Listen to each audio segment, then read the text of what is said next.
ನಮಸ್ಕಾರ ರೀ ಎಲ್ಲ ದೊಡ್ಡ ಮಂದಿಗೆ. ನಾವು ಇವತ್ತು ಬಂದಿದ್ದೆವು, ಇದು ಚಡ್ಚಣ್ KAB ಬಂದಿದ್ದೆವು. ಯಾಕಂದ್ರೆ ವಿದ್ಯುತ್ ಖಾಸಗೀಕರಣ ಕುರಿತು ತೀವ್ರ ಹೋರಾಟ ನಡೆದದ, ಅದ್ರ ಕಾಲ ಬಂದಿದ್ದೆವು. ಹಂಗೆ ಮಾಡ್ಲಾಕತ್ತಾರ ಅಂದ್ರು ಹಲವಾರು ರೈತರು ಬಂದಾರ, ಇನ್ನೂ ಕೆಲವೊಬ್ಬರು ಬಂದಿಲ್ಲ. ಅದ್ರ ಕಾಲ ನಡೆದದ. ಇನ್ನು ನಿಮ್ಗೆ ಏನಾಗ್ತ ನಾನು ಮುಂದೆ ಅಪ್ಡೇಟ್ ಹಾಕ್ತೀನಿ ನೋಡ್ರಿ. ಇಷ್ಟು ಮನವಿ ಇದು ಪತ್ರ ಅದು ಕೊಡ್ಲಾಕತ್ತಾರ. ಬಂದಿದ್ದೇವೆ ಅನ್ನೋದು ಎಲ್ಲರಿಗೂ ಗೊತ್ತದ. ಆಲ್ರೆಡಿ ನಮ್ಮ ಹೊಳಿದಂಡಿ ರೈತರಿಗೆ ಇನ್ನ ಏನಾಗ್ಯದ, ರೈತರಿಗೆ ಬಹಳ ಮಂದಿ ಗೊತ್ತಾಗಿಲ್ಲ. ಗೊತ್ತಾದ ಕೆಲವ್ರು ಏನಾಗ ನಮ್ಮ ಏರಿಯಾದಾಗ ಲೈಟ್ ಬಿಲ್ ತಾಕತ್ತು ಹಾರ್ಕೊಂಡಿರ್ತೇವೆ ರೈತರಿಗೆ. ಇದು ಎಲ್ಲ ನಿಮ್ಗೆ ಏನ್ ಅನಿಸ್ತದೆ? ಖರೆ ಅನಿಸ್ತಲ್ಲ?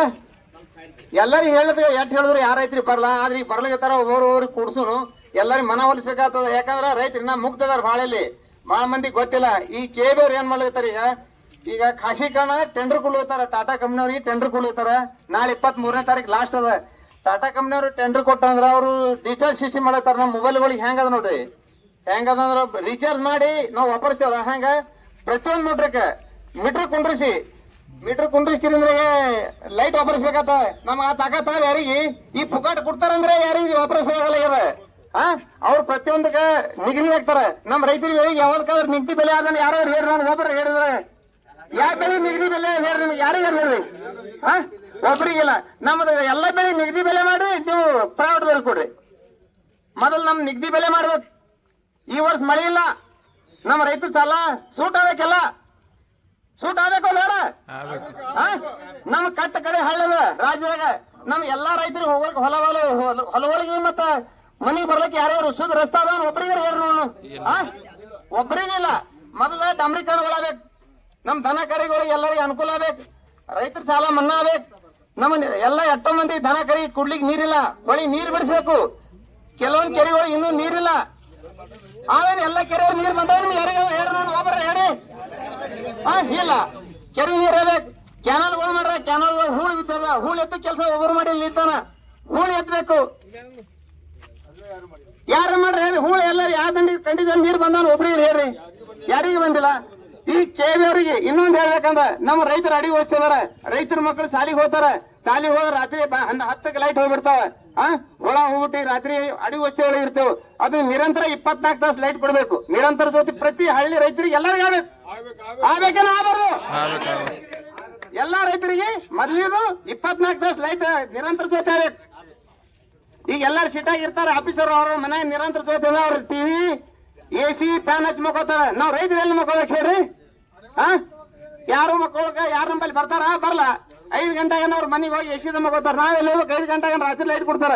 ರಾತ್ರಿ ನೀರು ಉಣಿಸ್ಬೇಕು. 10 ಗಂಟೆಗೆ ತೆಗಿತಾರೆ. ರಾತ್ರಿ 10ರಿಂದ ಸಿಂಗಲ್ ಲೈಟ್ ಕೊಡ್ತಾರ. ಈ ಪ್ರತಿ ರೈತರಿಗೆ 24 ತಾಸ ನಿರಂತರ ಜ್ಯೋತಿ ಬೇಕು. ಮೊದಲು ಅಡಿ ವಸ್ತಿಗೆ ಎಲ್ಲಕ್ಕ. ಇನ್ನೊಂದು ಈಗ ಮಹಾರಾಷ್ಟ್ರದಲ್ಲಿ ಈಗ ಸೂರ್ಯ ದರ್ಜೆ ಇದು ಕೊಡಕತ್ತಾರ. ಏನಂದ್ರ ಕರೆಂಟ್ ಮೋಸ್ಟ್ ಸೌಲಭ್ಯ ಅದ.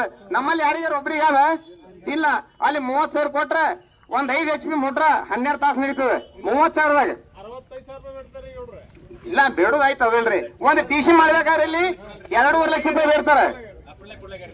ನಮ್ಮಲ್ಲಿ ಫಸ್ಟ್ ಅದೊಂದು ಆಗ್ಬೇಕು, ಸೋಲಾರ್ ಸಿಸ್ಟಮ್ ಆಗ್ಬೇಕು. ಎಲ್ಲ ರೈತರು ಬೇಡಿಕೆ ಆದೇನಿಲ್ಲ, ಬೇಡ ಬೇಕಾ ನಿಮಗೆ? ಅದು ಬೇಕು. ಅದು ನಮ್ಗೆ ಎಲ್ಲ ಕೆಲವೊಂದು 4-5 ಬೇಡಿಕೆ ಅದಾವ. ತಹಶೀಲ್ದಾರ್ ಅವರಿಗೆ ಇವ್ರಿಗೆ ನಮ್ದು AW ಅವರಿಗೆ ಒಂದು ಮನವಿ ಕೊಡೋನು. ಅವ್ರ ಮುಖಾಂತರ ಪಾದಚಾರ ಮುಖಾಂತರ ನಮ್ ತಹಶೀಲ್ದಾರ್ ಅವ್ರಿಗೆ ಹೋಗಿ ಒಂದ್ ಮನವಿ ಪತ್ರ ಕೊಡೋನು. ಜೈ ಜವಾನ್ ಜೈ.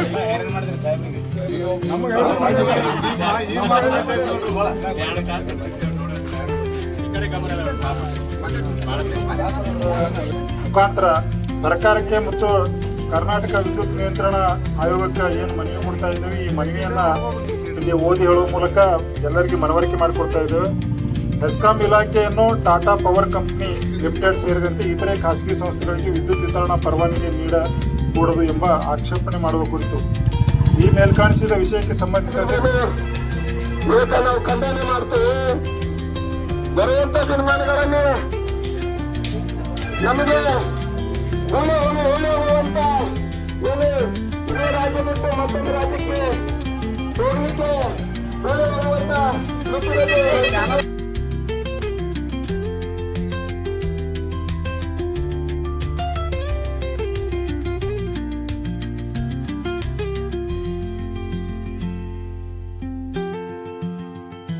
ಖಾಸಗೀಕರಣ ಮಾಡಲು ಹೊರಟಿದೆ. ಏನು ಅದನ್ನು ಖಂಡಿಸಿ ನಾವು ಹೋರಾಟಕ್ಕೆ ಚಾಲನೆಯನ್ನು ಕೊಡ್ತೇವೆ ಮತ್ತು ತಹಸೀಲ್ದಾರ್ ಅವರಿಗೆ ಮನವಿ ಕೊಡುವ ಮುಖಾಂತರ ಹೋರಾಟಕ್ಕೆ ಚಾಲನೆ ಕೊಡ್ತೀವಿ. ಏನು ಇವತ್ತಿನ ದಿವಸ ಮನವಿ ಕೊಡ್ತೇವೆ. 23ನೇ ತಾರೀಕಿನಂದು ಏನಾದ್ರು ಖಾಸಗೀಕರಣ ಮಾಡಲು ಹೊರಟ್ರೆ ನಾವು ಉಗ್ರವಾದ ಹೋರಾಟ ಮಾಡ್ಲಿಕ್ಕೆ ನಾವು ರೆಡಿ ಆಗುತ್ತೇವೆ, ಸಜ್ಜಾಗುತ್ತೇವೆ ಅಂತೇಳಿ ನೇರ ಸರ್ಕಾರಕ್ಕೆ ಎಚ್ಚರವನ್ನು ಕೊಡ್ತೇವೆ. ಮತ್ತೆ ಬರುವಂತ ದಿನಮಾನಗಳಲ್ಲಿ ರೈತರಿಗೆ ಕಡಿಮೆ ಉಳಿಸುವುದಾದ್ರೆ ಈ ಸರ್ಕಾರ ಮತ್ತೆ ಉಳಿಸುವುದಿಲ್ಲ. ಬರುವಂತ ದಿನಮಾನಗಳಲ್ಲಿ ಸರ್ಕಾರಕ್ಕೆ ರೈತರಿಗೆ ಅನ್ಯಾಯ ಮಾಡಿದಾದ್ರೆ ಇವರಿಗೆ ತಕ್ಕ ಪಾಠ ಕಲಿಸ್ತೇವೆ ಅಂತೇಳಿ ಇಷ್ಟ ಹೇಳಿಕೆ ಬಿಡಿಸ್ತೇನೆ ಬಂಧುಗಳೇ. ಮತ್ತು ಕರ್ನಾಟಕ ರಾಜ್ಯ ರೈತ ಸಂಘ ಯಾವಾಗಲೂ ರೈತರಿಗೆ ಬೆಂಬಲವಾಗಿ ನಿಲ್ತದೆ. ಮತ್ತು ಈ ರಾಜಕಾರಣಿಗಳು ಬರೇ ಸರ್ಕಾರ ಏನು ರೈತರಿಗೆ ಬೆನ್ನಲು, ನಮ್ಮ ರೈತರು ನಮ್ಮ ಬೆನ್ನಲು ಬರೀ ಭಾಷಣದಾಗ ಹೇಳ್ತಾರೆ. ಏನು ಅನ್ಯಾಯ ಮಾಡಲು ಹೊರಟಂತ ಎಲ್ಲರಿಗೆ ನಾವು ಧಿಕ್ಕಾರವನ್ನು ಕೂಗುವ ಮುಖಾಂತರ ತಹಸೀಲ್ದಾರ್ ಅವರಿಗೆ ಮನವಿಯನ್ನು ಕೊಡ್ತೇವೆ. ನಮಸ್ಕಾರ. ವಿದ್ಯುತ್ ವಿತರಣಾ ಪರವಾನಗಿ ಕುರಿತು ಅನ್ವೇಷಣೆ. ಕರ್ನಾಟಕದ ಗ್ರಾಮೀಣ ಪ್ರದೇಶದಲ್ಲಿ ವಿದ್ಯುತ್ ಪೂರೈಕೆಯನ್ನು ವಿಸ್ತರಿಸುವುದು ಮತ್ತು ನಿರ್ವಹಿಸುವುದು ರಾಜ್ಯದ ಎಸ್ಕಾಂಗಳು ಹಲವಾರು ದಶಕಗಳ ಸಾರ್ವಜನಿಕ ಸೇವೆಯಾಗಿದೆ. ಗ್ರಾಮೀಣ ಪ್ರದೇಶದಲ್ಲಿ ಗ್ರಾಹಕರ ಸಾಂದ್ರತೆ ಕಡಿಮೆ ಇರುವುದರಿಂದ ನಿರ್ವಹಣಾ ವೆಚ್ಚ ಹೆಚ್ಚಿರುವುದು ಹಾಗೂ ಆದಾಯ ಪ್ರಮಾಣ ಕಡಿಮೆ ಇರುವುದು ಸಾಮಾನ್ಯವಾಗಿದೆ. ಆದರೂ ಸಾರ್ವಜನಿಕ ಹಿತಾಸಕ್ತಿಯನ್ನು ಗಮನದಲ್ಲಿಟ್ಟುಕೊಂಡು ಎಸ್ಕಾಂಗಳು ನಿರಂತರವಾಗಿ ಸೇವೆ ಒದಗಿಸುತ್ತಿವೆ. ಆದರೆ ಸಮಾನಾಂತರ ಪರವಾನಗಿ ವ್ಯವಸ್ಥೆಯಲ್ಲಿ ಖಾಸಗಿ ಸಂಸ್ಥೆಗಳು ಹೆಚ್ಚಿನ ಆದಾಯ ನೀಡುವ ನಗರ ಮತ್ತು ಕೈಗಾರಿಕಾ ಪ್ರದೇಶಗಳಿಗೆ ಆದ್ಯತೆ ನೀಡುವ ಸಾಧ್ಯತೆ ಇದೆ. ಇದರಿಂದ ಗ್ರಾಮೀಣ ಪ್ರದೇಶಗಳ ವಿದ್ಯುತ್ ಮೂಲಸೌಕರ್ಯ ಅಭಿವೃದ್ಧಿ ಹಾಗೂ ನಿರ್ವಹಣೆ ಅಗತ್ಯವಾದ ಹಣಕಾಸು ಸಂಪನ್ಮೂಲಗಳು ಕಡಿಮೆಯಾಗುವ ಅಪಾಯವಿದೆ. ಕರ್ನಾಟಕದ ಅಭಿವೃದ್ಧಿಗೆ ವಿಶ್ವಾಸಾರ್ಹ ವಿದ್ಯುತ್ ಪೂರೈಕೆ ಅಗತ್ಯವಾಗಿದೆ. ಆದ್ದರಿಂದ ಗ್ರಾಮೀಣ ಗ್ರಾಹಕರ ಹಿತಾಸಕ್ತಿಗೆ ಧಕ್ಕೆಯಾಗುವ ಯಾವುದೇ ನಿರ್ಧಾರವನ್ನು ತೆಗೆದುಕೊಳ್ಳಬಾರದು. ನಾವು ಗೌರವಪೂರ್ವಕವಾಗಿ ಸಲ್ಲಿಸುವುದೇನೆಂದರೆ, ನನ್ನ ಆಕ್ಷೇಪಣೆಯಲ್ಲಿ ಉಲ್ಲೇಖಿಸಿರುವ ವಿಷಯಗಳು ಗ್ರಾಹಕರ ಹಿತಾಸಕ್ತಿ, ವಿದ್ಯುತ್ ಮೂಲಸೌಕರ್ಯಗಳು ಮಾಡಲಾದ ಸಾರ್ವಜನಿಕ ಹೂಡಿಕೆಗಳ ರಕ್ಷಣೆ, ರಾಜ್ಯ ಸ್ವಾಮ್ಯದ ಎಸ್ಕಾಂಗಳ ಆರ್ಥಿಕ ಸ್ಥಿರತೆ, ಕಲ್ಯಾಣ ಯೋಜನೆಗಳ ನಿರಂತರತೆ, ಕೃಷಿ ಹಾಗೂ ಗ್ರಾಮೀಣ ಗ್ರಾಹಕರ ಹಿತಾಸಕ್ತಿ, ಉದ್ಯೋಗಾವಕಾಶಗಳ ಸಂರಕ್ಷಣೆ ಹಾಗೂ ಇತರ ಸಾರ್ವಜನಿಕ ಹಿತಾಸಕ್ತಿಗಳಿಗೆ ಸಂಬಂಧಿಸಿವೆ. ನಾನು ಮತ್ತಷ್ಟು ಸಲ್ಲಿಸುವುದೇನೆಂದರೆ, ಸಮಾನಾಂತರ ವಿದ್ಯುತ್ ವಿತರಣಾ ಪರವಾನಗಿ ನೀಡುವುದರಿಂದ ವಿದ್ಯುತ್ ಸಾರ್ವಜನಿಕ ಹಣಕಾಸು, ಸಾಮಾಜಿಕ ಕಲ್ಯಾಣ ಬಾಧ್ಯತೆಗಳು ಹಾಗೂ ಕರ್ನಾಟಕದ ವಿದ್ಯುತ್ ವಿತರಣಾ ವ್ಯವಸ್ಥೆಯ ದೀರ್ಘಕಾಲೀನ ಸ್ಥಿರತೆಯ ಮೇಲೆ ವ್ಯಾಪಕ ಪರಿಣಾಮ ಉಂಟಾಗುವ ಸಾಧ್ಯತೆ ಇದೆ. ನಾವು ಗೌರವ ಪೂರ್ವಕವಾಗಿ ಸಲ್ಲಿಸುವುದೇನೆಂದರೆ, ನಮ್ಮ ಆಕ್ಷೇಪಣೆಯಲ್ಲಿ ಉಲ್ಲೇಖಿಸಿರುವ ವಿಷಯಗಳು ಗ್ರಾಹಕರ ಹಿತಾಸಕ್ತಿ, ವಿದ್ಯುತ್ ಮೂಲಸೌಕರ್ಯದಲ್ಲಿ ಮಾಡಲಾದ ಸಾರ್ವಜನಿಕ ಹೂಡಿಕೆಗಳ ರಕ್ಷಣೆ, ರಾಜ್ಯ ಸ್ವಾಮ್ಯದ ಎಸ್ಕಾಂ ಆರ್ಥಿಕ ಸ್ಥಿರತೆ, ಕಲ್ಯಾಣ ಯೋಜನೆಗಳ ನಿರಂತರತೆ, ಕೃಷಿ ಹಾಗೂ ಗ್ರಾಮೀಣ ಗ್ರಾಹಕರ ಹಿತಾಸಕ್ತಿ, ಉದ್ಯೋಗಾವಕಾಶಗಳ ಸಂರಕ್ಷಣೆ ಹಾಗೂ ಇತರ ಸಾರ್ವಜನಿಕ ಹಿತಾಸಕ್ತಿಗಳಿಗೆ ಸಂಬಂಧಿಸಿವೆ. ನಾವು ಮತ್ತಷ್ಟು ಸಲ್ಲಿಸುವುದೇನೆಂದರೆ, ಸಮಾನಾಂತರ ವಿದ್ಯುತ್ ವಿತರಣಾ ಪರವಾನಗಿ ನೀಡುವುದರಿಂದ ವಿದ್ಯುತ್ ಗ್ರಾಹಕರು, ಸಾರ್ವಜನಿಕ ಹಣಕಾಸು, ಸಾಮಾಜಿಕ ಕಲ್ಯಾಣ ಬಾಧ್ಯತೆಗಳು ಹಾಗೂ ಕರ್ನಾಟಕ ವಿದ್ಯುತ್ ವಿತರಣಾ ವ್ಯವಸ್ಥೆಯ ದೀರ್ಘಕಾಲೀನ ಸ್ಥಿರತೆಯ ಮೇಲೆ ವ್ಯಾಪಕ ಪರಿಣಾಮ ಉಂಟಾಗುತ್ತದೆ. ವಿದ್ಯುತ್ ಖಾಸಗೀಕರಣವನ್ನು ಕೇಂದ್ರ, ರಾಜ್ಯ ಸರ್ಕಾರ ಯಾವುದೇ ಕಾರಣಕ್ಕೂ ಖಾಸಗೀಕರಣಕ್ಕೆ ನಮ್ಮ ರಾಜ್ಯದಲ್ಲಿ ಅವಕಾಶವನ್ನು ಕೊಡಬಾರದು.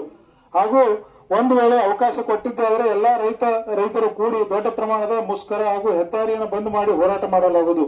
ವಿದ್ಯುತ್ ಖಾಸಗೀಕರಣವನ್ನು ಕೇಂದ್ರ ಹಾಗೂ ರಾಜ್ಯ ಸರ್ಕಾರ ಅವಕಾಶ ಮಾಡಿ ಕೊಡಬಾರದು. ಇದರಿಂದ ನಮ್ಮ ರೈತರು ಹೊಲಗದ್ದೆಗಳಲ್ಲಿ ಇದ್ದ ಕಾರಣ ವಿದ್ಯುತ್ ನಿರಂತರ ಜ್ಯೋತಿ ಏನು ಕೊಡಬೇಕು. ನಮ್ಮ ರಾಜ್ಯದ ಗಡಿ ರಾಜ್ಯವಾಗಿದ್ದು ರೈತ ಸುಧಾರಣೆ ಆಗಬೇಕು. ಈ ವರ್ಷ ಮಳೆ ಇಲ್ಲದ ಕಾರಣ ಸಂಪೂರ್ಣ ರೈತರ ಸಾಲ ಮನ್ನಾ ಮಾಡಬೇಕು. ನಮ್ಮ ರೈತರು ಬೆಳೆದ ಬೆಳೆಗೆ ನಿಗದಿತ ದರವನ್ನು ಕೊಡಬೇಕು. ಆದ್ದರಿಂದ ಸಾರ್ವಜನಿಕ ಹಿತಾಸಕ್ತಿಯನ್ನು ಪರಿಗಣಿಸಿ ಟಾಟಾ ಪವರ್ ಕಂಪನಿಯ ಅರ್ಜಿಯನ್ನು ಕರ್ನಾಟಕ ಸರ್ಕಾರ ತಿರಸ್ಕರಿಸಬೇಕೆಂತೇಳಿ ಈ ಮೂಲಕ ಕೇಳಿಕೊಳ್ತೇವೆ.